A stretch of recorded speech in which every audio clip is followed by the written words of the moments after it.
नमस्कार. पेठ वडगावच्या लोकप्रिय नेत्या माजी नगराध्यक्षा सौ विद्या गुलाबराव पोळ ताईसाहेब यांच्या वाढदिवसानिमित्त बंडखोर मीडिया ग्रुप आयोजित कोण होणार महाराष्ट्राचा महावक्ता या भव्य राज्यस्तरीय ऑनलाईन वक्तृत्व स्पर्धेत मी पन्हाळ्याची स्पर्धक कुमारी राजनंदिनी विजय पाटील आपल्या समोर चिंतनपर विषय मांडते. कर्नाटक राज्यातील एक पर्यावरण संवर्धन करणारी महिला. 2020 मध्ये भारत सरकारने पद्मश्री हा सर्वोच्च नागरी पुरस्कार देऊन एका अशिक्षित आदिवासी महिलेचा केलेला गौरव. प्रत्येक जातीच्या झाडाचे मातृवृक्ष ओळखणारी वनाचा विश्वकोश म्हणून ख्याती असलेली एक अक्षरशून्य आजीबाई. मित्रांनो, 30,000हून जास्त वृक्ष लागवड करून पर्यावरणाचे जतन कसे करावे हे आम्हाला शिकवणाऱ्या तुलसी गौडा आजी. खरंच तुलसी गौडा आजी यांच्याविषयी वाचल्यानंतर मनाला एक वेगळाच स्वरूप येतो आणि मनात एक चटकन विचार येतो. जर 70 वर्षांची एक अशिक्षित आजीबाई गुदमरलेल्या या जगात जगण्याच्या आशा पल्लवित करण्यासाठी वृक्ष लागवड करून वनसंवर्धन करत असेल, मग आपण का नाही करत? या विचारातून झोपलेल्या जगाला जागे करण्यासाठी विचारपीठाला एक चिंतनपर विषय मिळतो. वृक्षारोपण काळाची गरज, वृक्षारोपण काळाची गरज. नमस्कार शिक्षक हो, मी राजनंदिनी विजय पाटील, आमदार शंकर धोंडी पाटील प्राथमिक विद्यालय कळीची विद्यार्थिनी. मी विचारपीठावर विषय म्हणते वृक्षारोपण काळाची गरज, वृक्षारोपण काळाची गरज. महाभारत महर्षी व्यास असे म्हणतात की वृक्ष लागवड हा सर्वश्रेष्ठ धर्म आहे, जो साधू संतांनीही आपल्या अभंगवाणीतून वृक्षवल्लीशी अटूट असे नाते जोडले आहे. की या संदर्भात संत ज्ञानेश्वर असे म्हणतात की वसंत तेथे वने, वने तेथे सुमने, सुमने पालिंगणे सारंगाची. वसंत तेथे वने, वने तेथे सुमने, सुमने पालिंगणे सारंगाची. वृक्ष माझा सखा या उक्तीप्रमाणे जेथे जातो तेथे तू माझा संगाती असे वृक्षांबद्दल म्हटल्यास काहीच वावगे ठरणार नाही.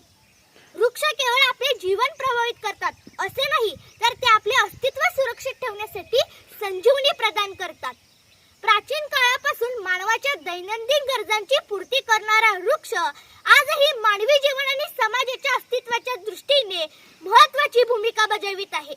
हिरव्यागार वनश्रीने आपल्याला बहुरंगी फुले, रसाळ व पौष्टिक फळे, सर्पगंधा, गुळवेल, शतावरी यांसारखी मुळे, ऊर्जेसाठी इंधन, सुगंधासाठी चंदन आणि बांधकामासाठी लाकूड, शुद्ध हवेचा प्रसाद अर्थातच प्राणवायू, रंग, रबर, डिंक व सौंदर्य प्रसादने यांसारख्या मौलिक वस्तू दिल्या. जनावरांचा चारा, आभाळातल्या मेघांना गार वारा आणि पर्यायाने या समग्र सृष्टीसाठी जलधारा ही कृपा दृष्टी सर्व वृक्षवल्लींची.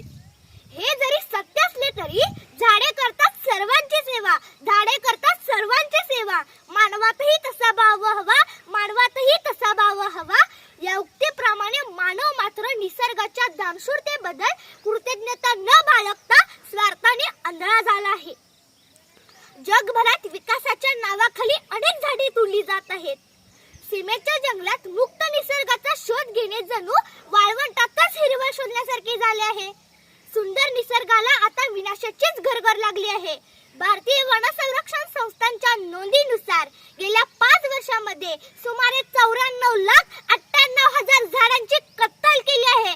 राष्ट्रीय वनक्षेत्र नियमावलीनुसार प्रत्येक राज्यात 33% वनक्षेत्र असणे बंधनकारक आहे, पण आज हेच प्रमाण 20.02% एवढेच आहे. आपल्याला होणारा श्वासनदाह आणि फुफ्फुसाची कमी झालेली कार्यक्षमता हे आपणच केलेल्या वृक्षतोडीचे परिणाम आहेत. आपण जर वेळेत जागे झालो नाही तर भविष्यात आपल्याला ऑक्सिजन सिलेंडर पाठीवर घेऊन जगावे लागेल. म्हणून मित्रांनो, वृक्षारोपण काळाची गरज न म्हणता जीवनासाठी करावी लागणारी धडपड म्हणावी लागेल. पुन्हा एकदा धरणी मातेला हिरवा शालू नेसवण्यासाठी वृक्ष लागवड करून वनसंवर्धन केले लोक चळवळ झाली पाहिजे. फक्त फोटो सेशनसाठी वृक्ष लागवड न करता ते आपले कर्तव्य व जबाबदारी आहे याची जाण ठेवून वनसंवर्धन, त्यांचे पालन व संरक्षण केले पाहिजे. वृक्ष लागवड चळवळ आता शालेय विद्यार्थ्यांच्यातच निर्माण करणे गरजेचे आहे. प्रत्येक गावात रोपवाटिका तयार करून आपल्या श्रमदानातून प्रत्येक वर्षी मित्रांनो हजारो झाडे लावूया. कुटुंबात मूल जन्माला आले किंवा प्रियजनांच्या आठवणी प्रति मित्रांनो एक तरी झाड लावूया. मित्रांनो, आपण रखरखीत वैरण वाळवंट पसंत करायचं की फुलाफळांनी भरलेली अवनी पसंत करायची हे तुम्हीच ठरवा. शेवटी जाता जाता मी एवढंच सांगेन, ऊट मानवा जागा हो, ऊट मानवा जागा हो. गरज आहे काळाची, गरज आहे काळाची. वृक्षारोपण करून स्वतःला वाचवण्याची, वृक्षारोपण करून स्वतःला वाचवण्याची, वृक्ष लागवड करून स्वतःला वाचवण्याची. मनपूर्वक धन्यवाद.